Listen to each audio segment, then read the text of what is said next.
You're listening to the Golf Unfiltered podcast, your source for in-depth interviews with the biggest names, brands, and personalities in golf. Our mission? To keep you informed and help you enjoy the game even more. And now, the owner and host of the Golf Unfiltered podcast, Adam Fonseca.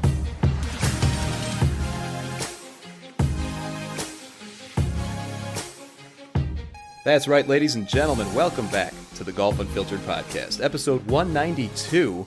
I am your host, as always, Adam from golfunfiltered.com. Find us on social media at golfunfiltered, and you can send us an email, golfunfiltered@gmail.com. If you subscribe to us on iTunes, please be sure to go out and leave a star rating and a comment if you feel so inclined. We take that feedback very seriously, and we always want to improve, and we want to know what we're doing well, so be sure to leave all sorts of feedback there. Before we get into today's episode with the first married couple that we have had on the Golf Unfiltered podcast, Matt and Katie Ginella. You know them both from social, from Golf Channel, from all sorts of places.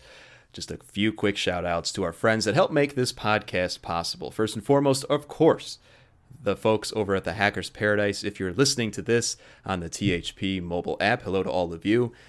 Hello to all of our friends over at Cleveland and Strixon Golf. Obviously, you guys know I love their equipment. They just continue to keep coming out with great stuff. The Z-Star XV golf balls, for example, have now made their way into my bag, and they are fantastic. Be sure to check those out. And, of course, our friends over at budgetgolf.com. Check out all the great stuff. They got all the new gear, folks. They got everything from Strixon. They got everything from Cleveland. They got everything from all the biggest name brands on their website at budgetgolf.com. So Matt and Katie Ginella, well, they're probably the best couple in golf, I would have to say. I mean, you see them on social media. Certainly you see Matt on the Golf Channel telling you all about the best buddy trip locations. And we actually talk, along with Katie, about the best family vacations when you can also incorporate a little sightseeing as well as, of course, golf in your trip. And so Matt and Katie, you know, they really go deep into travel tips, you know, some of the best things to look for when you're traveling with your family in terms of amenities and other things that really you might have overlooked before needing to bring a few extra passengers with you on your next trip. So without much further ado, I really hope you enjoyed this conversation. It was a fun one with Matt and Katie Ginella. Enjoy. Hi, this is Bill Hobson from the Four Golfers Network podcast. And as you and I enjoy this episode of Golf Unfiltered with my friend Adam, I'm reminded of an indisputable reality.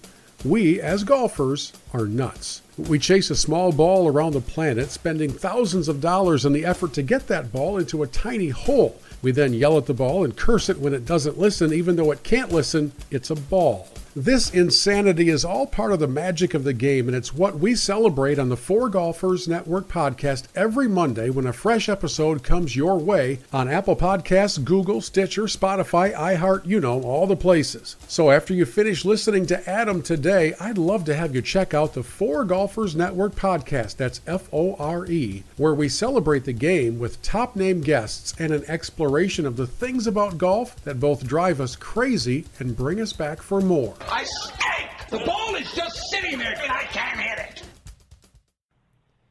And welcome back, folks. As I mentioned at the top of the show, I am very excited to welcome two guests on today's episode. The first married couple I've had on the Golf Unfiltered podcast, Matt Ginella and Katie Ginella. And, of course, you all know Matt and Katie from social media. But, guys, before we get into it, just thanks so much for agreeing to come on the show. Yeah, we're married now. Hopefully we're still married at the end of the podcast. Thank you for having us. And so we were joking around a little bit. You know, Katie, you and I worked together briefly when we were with another network not too long ago, but it's nice to finally get the chance to converse with you also. Yeah, you know, it was a short-lived run there for us, but it was really fun, and it's the reason I met Matt, so it was no regret. All things happen for a reason, right? So, right. You know, and Matt, a lot of people obviously know the name and the face and the voice of Matt Ginella, and right now, as I understand it, you do a couple different things, being the editor-at-large for Golf Advisory, and then, of course, the Travel Insider for Golf Channel. You've been to all corners of the globe. How do you find time just to kind of keep a schedule that makes sense to you at this point? That's, you know, that'd be a good question for Katie, honestly. But we it is what it is, and it's kind of been that way for, before I'd been traveling so hard for Golf Channel, I was really traveling really hard for Golf Digest. So this has been almost 13 years of real hardcore travel. And, a lot of times the schedule is actually a moving target. It's fluid. Things are on the books and they come off the books. Things happen, at the last minute. You got to go here, and you try to plan accordingly. But the only way that I can really actually keep any sense of sanity is kind of just looking at 1-2 weeks ahead of time. And we do know things are happening out in the distance, and we can build around those or protect those, whether it be my own personal buddies trips or birthdays or, vacations that we know we want to take at a certain time. And Golf Channel and Golf Advisor has been good about, allowing us to kind of protect certain dates. But other than that, it's kind of an adventure, and it happens pretty quickly, and we kind of roll with it. We just got to go with the flow. We live week to week, I feel like. Yeah. Oh, yeah. We just kind of plan things for our family week to week. Yeah. And it's become normal for us. It's our normal, so it works out fine. And everyone's kind of got that they're normal. I think that's a really good way to put it. And Katie, married to a man who travels so much. And I mean, I just saw on social not too long ago, I think it was a video of Matt backdiving off of a cliff. I don't know where you were, Matt. Yeah. It looked like a very exotic place, though. But Katie, obviously, you met Matt working in the golf industry space. Is it? I have to imagine it's kind of tough when someone's traveling as much as he is. It can be tough at times, but we have looked at our entire relationship together as an adventure. We talked about a trip that we're going to take here coming up where we're going to be in 3 different cities in 1 week, and we literally just say every time, okay, it's just another adventure, and we look at it that way instead of looking at it in a negative way, and we do have an adventure every time, and it's always fun, and we find different things and meet different people, and it's always a good time. A lot of times, too, while I'm shooting, and we'll start shooting, sunrise, and we don't end until sunset. A lot of times it's clothing changes and different locations. And meanwhile, Katie is taking the baby or to a museum or an aquarium or she's off having her own trip. And we meet back, whether it be for lunch or for dinner or what have you. But that's sort of the way we consume the world around us. And it's been great for Bandon learning. We go to a museum, aquarium, or a zoo in every city we go to. So I get to learn the city and play tourist, and Bandon gets to learn, and then we meet Matt for lunch, and then we go off on something else. It's great. It sounds like a fantastic way to, make the best out of this awesome opportunity that both of you have. And I think the word adventure is a really appropriate one because we love living vicariously through the both of you. At least I know I do. And just some of the sights that you all get to do. And Bandon, I mean, let's just be honest, the best hair that a baby's ever had, I think. I mean, just an incredible, but we were joking before we got going here that, Matt, you were saying how much Bandon has already seen in his short life. Yeah, we have kept a pretty tight count on his 144 flights, 27 states. He's been to Mexico 3 times. He lived in Ireland for a month last summer. His passport is very active, and honestly, I don't know what's right or wrong, but we find, and a lot of people have noticed that socially he is so grounded. He meets all these different people. One of his brothers, the 9-year-old brother Max, Katie has 3 children from another marriage that are also a part of all that we're discussing, are coming in and out of our busy travel schedules. And Max taught Bandon how to shake hands, and so Bandon has walked up and shaken hands with Jim Crane, the owner of the Astros, Prince Moulay Rashid, the Prince of Morocco. You name it. As we've sort of met all these different, dignitaries and athletes and celebrities along the way, he gets a chance to go, and they all love getting, shaking hands with a little 20-month-old guy who walks up and, looking up at him. But he's also his normal, and he gets thrown into all these different social situations. And we're amazed at how well he handles it all. And he's been traveling since he's been 2 weeks old, and he really hasn't stopped since. And I think he's better because of it. Yeah. It sounds amazing. I mean, just the fact of just such a polite little guy going and shaking everyone's hand. That's awesome. It's really funny. Yeah. And I imagine, obviously it's a great opportunity for the family to go out and to see these great things. And Matt, you've got the job to, let all of us know about the best buddy trip locations or even just vacation spots. But I'd imagine that it could get a little, I don't know, maybe a little hectic coordinating all these travel schedules to get to one place. How do you manage that?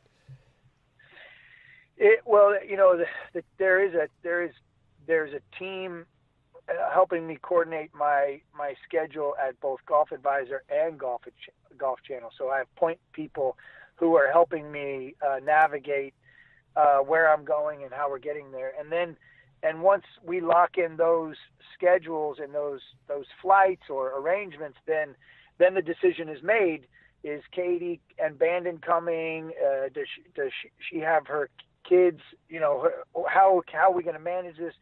Do we connect the dots from one trip to another? So it really all comes back to, kind of going week to week, and we look at each other and say, does this make sense? Is this going to work? I'm going to Morocco in March. We've already decided that's, it doesn't work to bring Bandon to Morocco, and it doesn't work for both of us being out of the country while we have, so we've made a decision. Okay, I'm going to go, I'll be back, and I'll be gone for a week.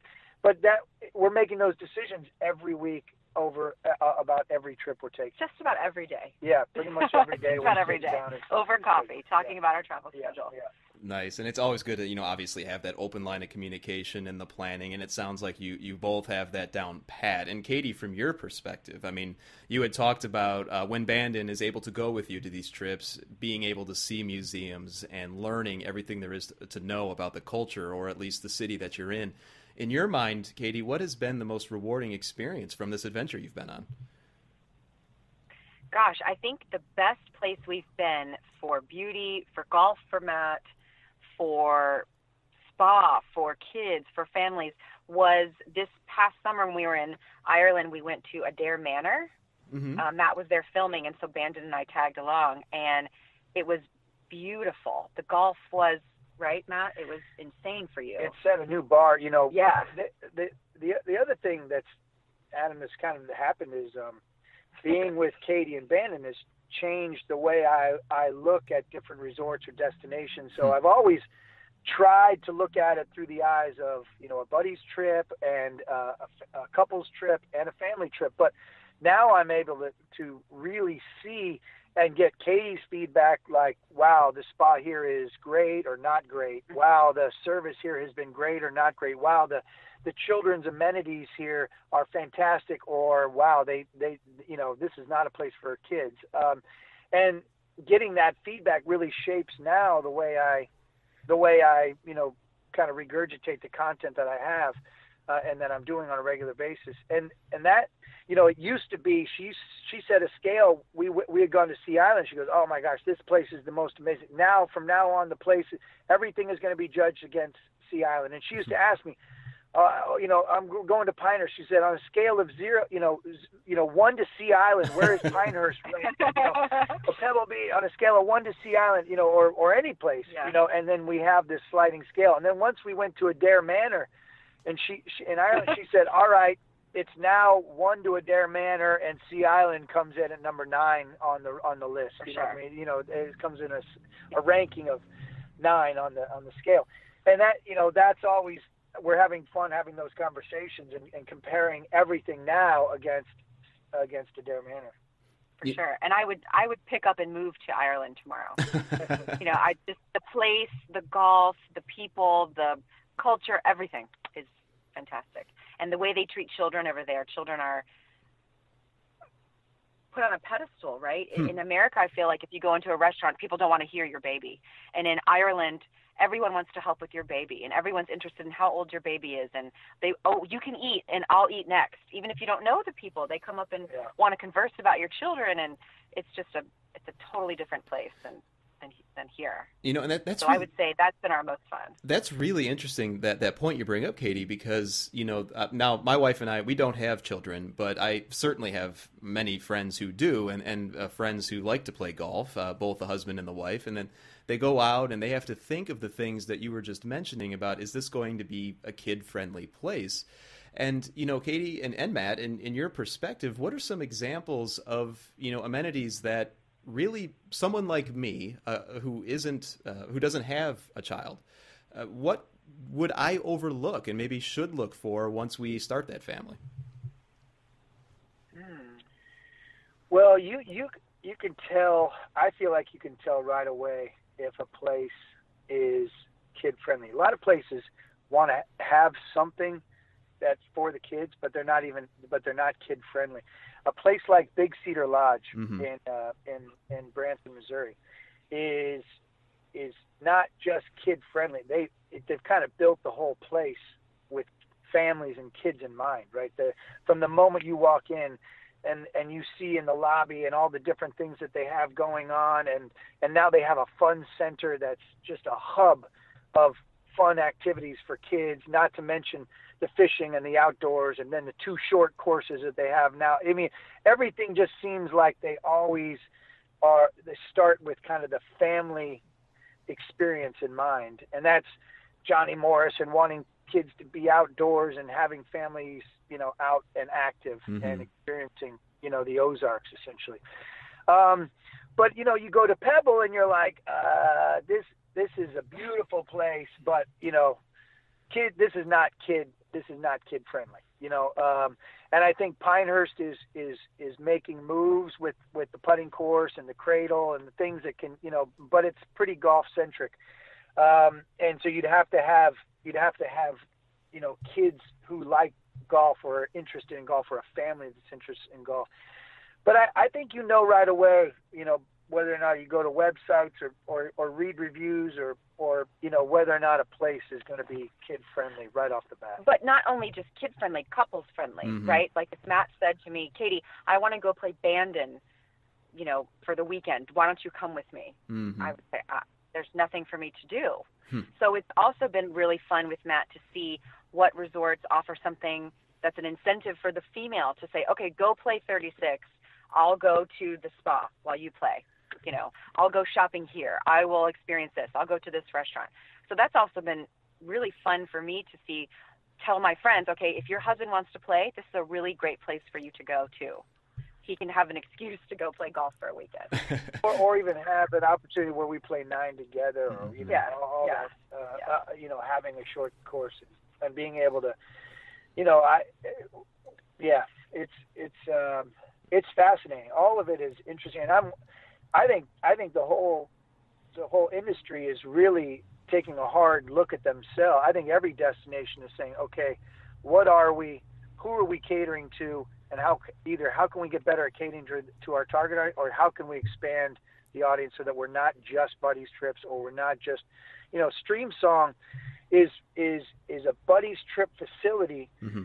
And they try to have the big hotel and all the different amenities to say, "I'll bring your family." But at the end of the day, no, you're not going there with your family. No, it's just not happening. You know, you're not. You know, and that's where I think they've kind of missed the mark. They should have cottages and catered to the buddies trips, because that's really where buddies trips go to hang out. And it's not where I would ever consider taking my family or just Katie and myself. Well, I crashed Matt's buddies trip there a couple weeks ago, and I crashed it for a night, and we just hung out in our room because there wasn't a common area like a cottage, right, with like a living room.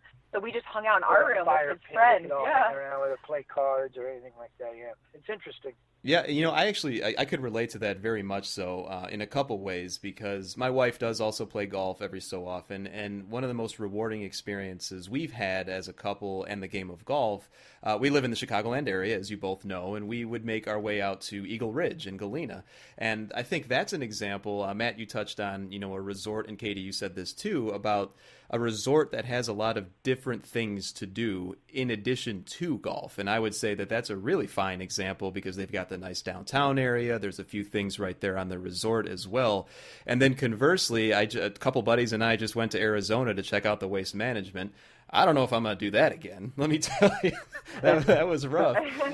But that was an example of courses that we played that really would not be family friendly. And so, do you see, Matt, in your travels, and Katie, more resorts going towards the family friendly approach, or is there still a space only for those buddy trip locations? There's still a, I think Bandon is definitely a buddy, pure golf. And I say that all the time. That's, they know their clientele and they deliver an experience that matches their clientele.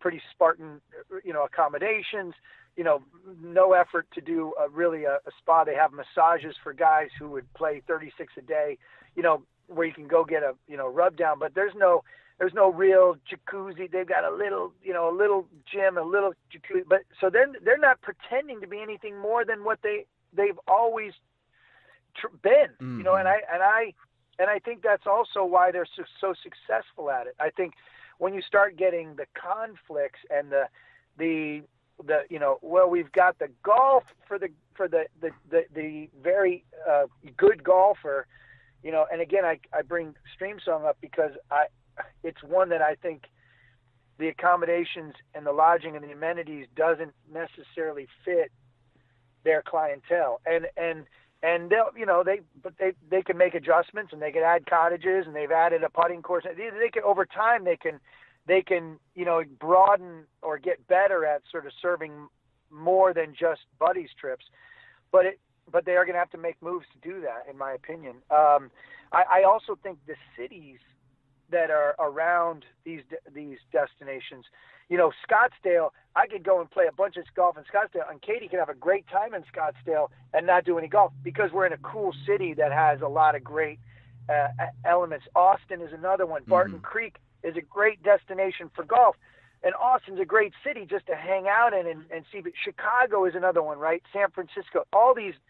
If you're near a big city, you can get away with having, a couples trip in which one member of the couple is playing a lot of golf and one isn't. You know what I mean? Right. Or a family trip to these places when they're near a big city, a place with a lot of activities that are going on in the area.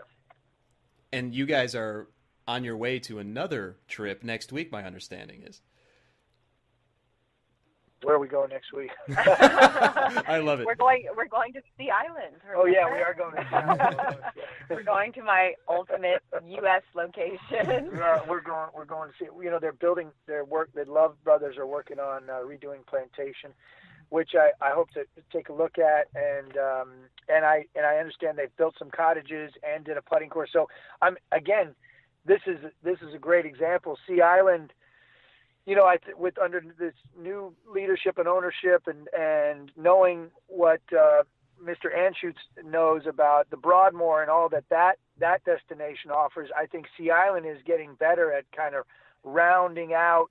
They were almost too family-centric, too couple-centric, and realizing maybe they need to cater more toward the buddies trip. And with the addition of the lodge and now some cottages and redo of one of the golf courses and a putting course, I think they're actually getting better at buddies trips now after being really good at families and couples. And I think that's you take Sea Island and it's great, and I think it's even getting better.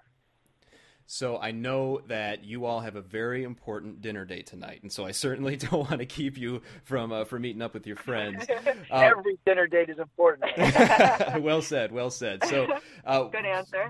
Just a couple thoughts from the two of you, and I've been trying to think of just the best travel tips for my own personal use, but I want to hear from the experts now. I consider you both experts, so I want to hear from both Matt and Katie. The top 2 travel tips, either when traveling in general or with the family, that the listeners could really benefit from. Matt, do you want to kick us off? Well, I in packing, I give this tip a lot. I think I got this probably from Marty Hackle, Mr. Style, back when I worked at Golf Digest. He said, pack pack in light colors. So things are interchangeable.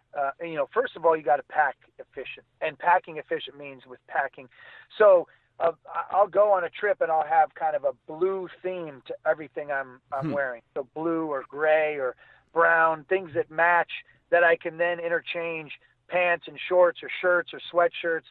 And then I'll go on a trip where it's black and gray themed, and it allows me to pack tighter, more efficient. And I'm changing clothes a lot on these trips because of the demands of the shooting schedule and all that stuff. So I've got to be really conscious about that. That would be one tip I have right off the bat. Okay. Katie, how about you?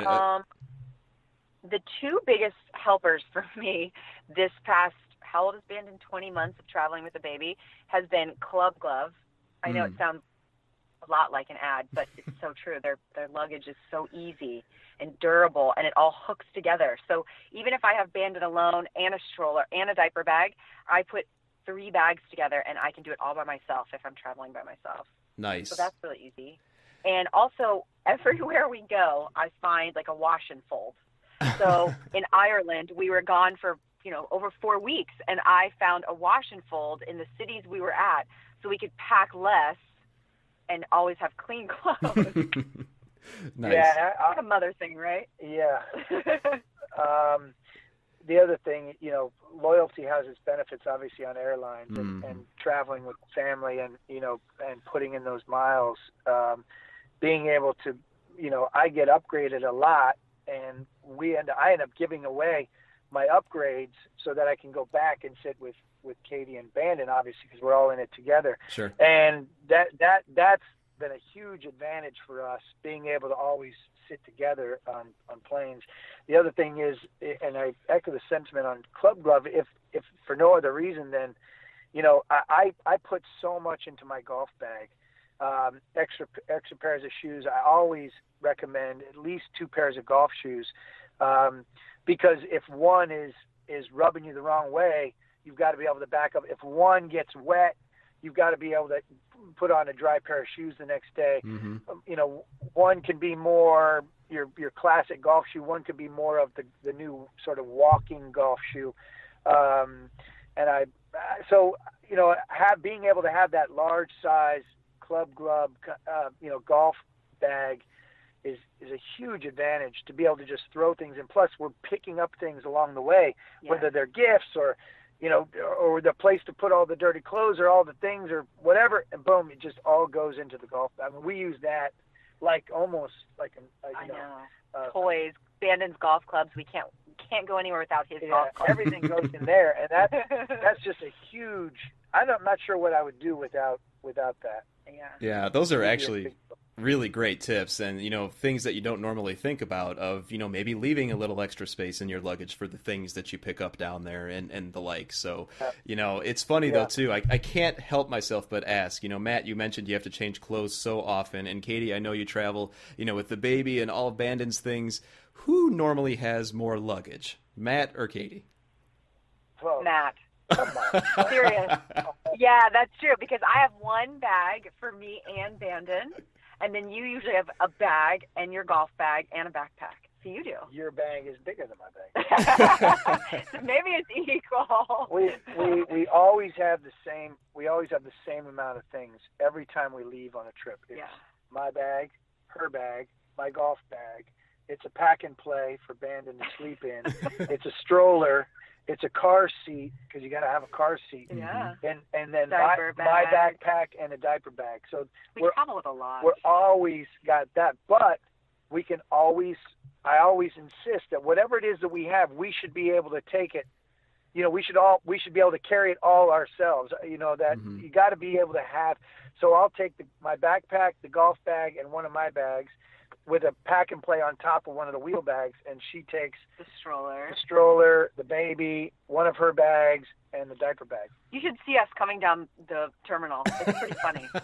I can imagine. So I'm picturing it now. Yeah. Here. Oh my gosh. Here comes yeah. the Ginella army, just with everything coming. Yeah. Yeah. Especially when we have the other 3 kids too. When we're traveling. We were with them in California, and the amount of bags that the 6 of us had, it was crazy. It's a little ridiculous. But it's really fun. It's really fun. It sounds like you guys are having a blast, and it's such a blast to follow you both on social. Keep up the great work, and thanks again for taking the time on a busy Friday to chat with us. Thanks for having us. Yeah, I appreciate the opportunity. This has been fun. Another adventure, just doing this. And we're still married. Yay!